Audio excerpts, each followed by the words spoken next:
যখন খেয়েছিলাম অধিকার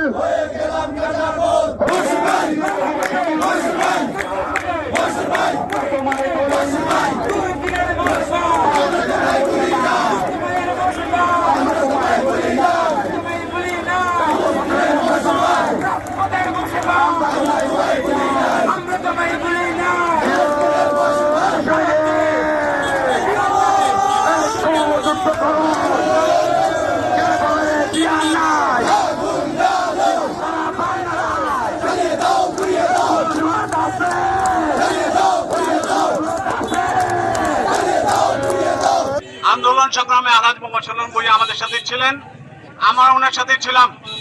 প্রাথমিক মনোনয়নে উনি বঞ্চিত হয়েছেন, ওনার বঞ্চিত হওয়ার কথা ছিল না।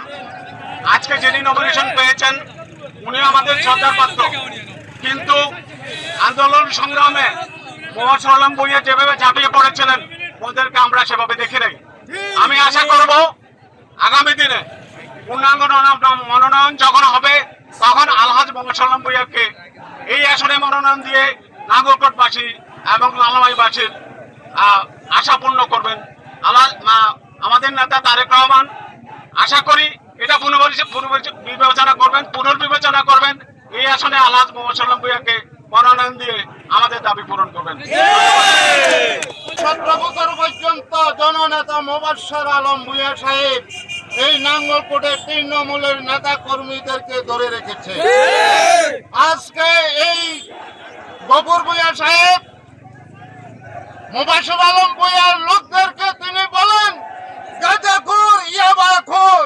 আমি বলবো গফুর ভূঁইয়া সাহেবকে, আপনি কি মোবাশ্বের আলমের নেতা কর্মীদের কাছে আপনি কি গাঁজা মদ ইয়াবা বিক্রি করেছেন? যদি নাই থাকে আপনার অশালীন বক্তব্যের জন্য তাকে নাঙ্গলকোটের মাটি থেকে বহিষ্কার করা আমার দাবি না।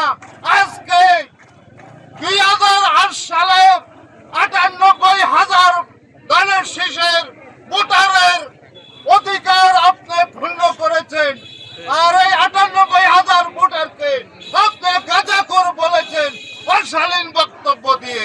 আমি তার নিন্দা ও প্রতিবাদ জানাই। আগামী দিনে আদর্শমান বিএনপির আদর্শকে যিনি ধরে রাখতে পারে জননেতা আলহাজ মোবাশ্বের আলম ভূঁইয়াকে ধানের শীষের দায়িত্ব দিতে হবে, এটাই আমাদের দাবি।